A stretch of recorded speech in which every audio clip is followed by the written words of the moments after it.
whereas it wasn't necessary for you to compromise and sacrifice on that one thing. But because you weren't committed to communicating about it, you then saw it as, this is my sacrifice, this is my compromising. And now something has happened and everything suddenly erupts.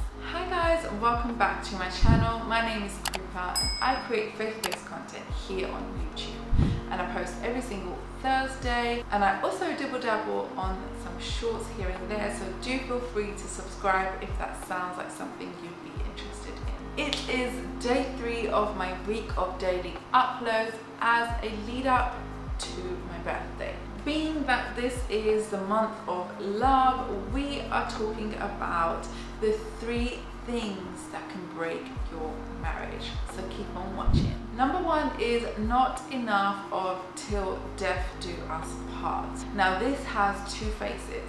One is that you feel like you can just easily up and leave. If that sounds like you, sis, been there, done that. No, you can't just easily leave. You do have to communicate through your conflicts, okay?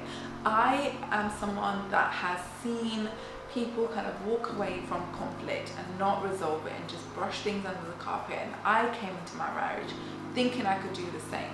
However, that is not the case. It really is till death do us part, and you can't just up and leave, sis, okay? You have to communicate to ensure that you have communicated well about the conflict, so that both parties can feel like they can, you know, enjoy this marriage and carry on. So that's phase number 1. The flip side is that actually there are traits that, you know, need to die within ourselves, like pride, like holding all records of wrongs, like unforgiveness.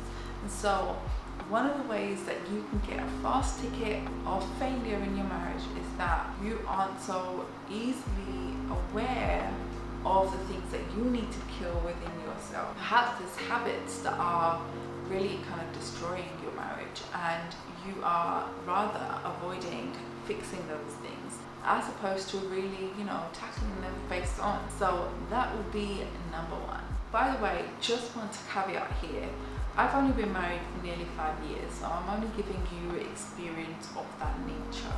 Of course, someone that's been married for like 20 years will be able to tell you something very different, I'm sure. So number 2 is bottled up resentment. Sis, if you have something bubbling inside of you, that is bottled up resentment. So of course we don't have to agree on everything, but of course if one finds that you're disagreeing on a load of things and somehow you're just kind of like, okay, whatever, I'm bypassing that, it's those small things that are going to build up to like great resentment. Because what you'll find happen is that one day something might happen and everything will erupt, and you'll find that you remembered that wrong from so long ago because it took so much sacrificing and compromising on that thing that you believed in. Does that make sense? Whereas it wasn't necessary for you to compromise and sacrifice on that one thing, but because you weren't committed to communicating about it, you then saw it as, this is my sacrifice, this is my compromising.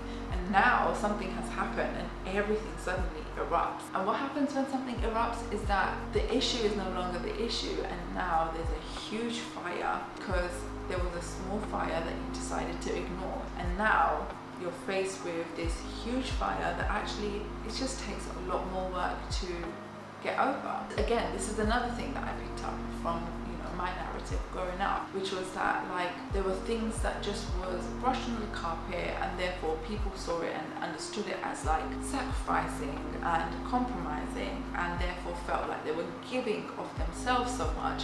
And then what would happen is that one day something would happen and they're like, listen, I don't have any more to sacrifice, I don't have anything more to compromise on, and bam, everything is so largely blown out of proportion that now things are just not able to be resolved.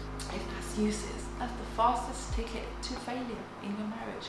So whatever it is, just thoroughly discuss it, thoroughly communicate about it. And if you can't communicate within yourselves, get someone elder, perhaps in your church, perhaps somewhere else, I don't know, but get people that you cherish, but that also that you look up to help you to break certain things down for one another. Trust me, sis, there is power in vulnerability. Just want to pause right here quickly and remind you guys to like this video if you are enjoying it thus far. It lets me know that you are enjoying it, but it also lets me know that you have made it this far. So go ahead and give this video a like and let's get back into it. Sis, this last one, please, let me just tell you, if you're taking any of these points, let it be this one. Comparison is the fastest ticket to failure. And let me tell you why. The psychology behind comparing is essentially, oh, if you can hear Zoe crying, she's just woken up, bless her. But the psychology of comparing is that you're basically saying, I wish I had married Tom, Dick and Harry instead of you, brother. And that is so emasculating.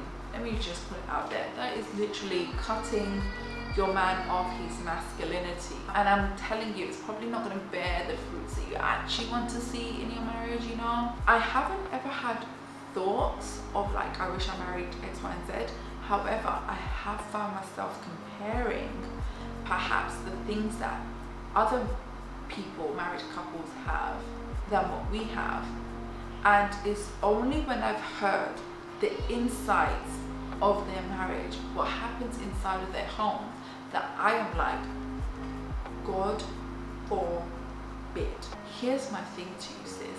Be careful what you wish for. Be careful what you're thinking. Be careful what you would rather go for, because lest you know, end up in something that you just cannot handle.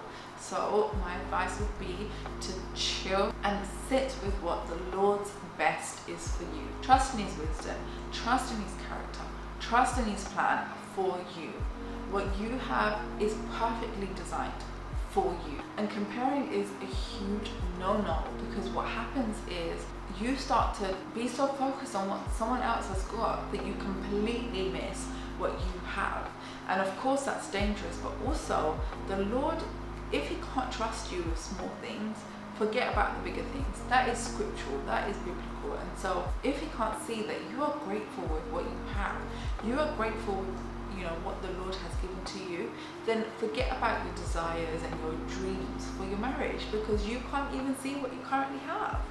So that will be your fastest ticket to failure, my sis. So that will be what I have kind of noticed and seen in my 5 years of marriage. That comparison is a no-no. That bottled up resentment is a no-no.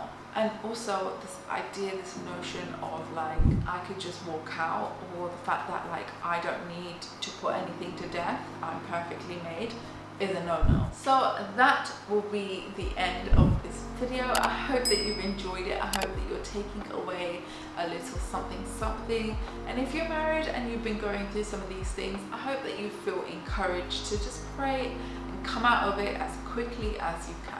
One of the best advice that we got when married is that when things happen, try your best to wriggle out of it as quickly as you can together. And that has been really good for us. Of course, there's been some days where we're like, this one is big, this one is tough, we need intervention. So we've gone to couples that we look up to help us to navigate certain things. Feel free to do that yourself, sis. Like I said, there is power in vulnerability. That will be it from me today. I've done a lot of talking. I shall see you in the comment section down below, but I shall also see you in the next video, which will be tomorrow. Bye.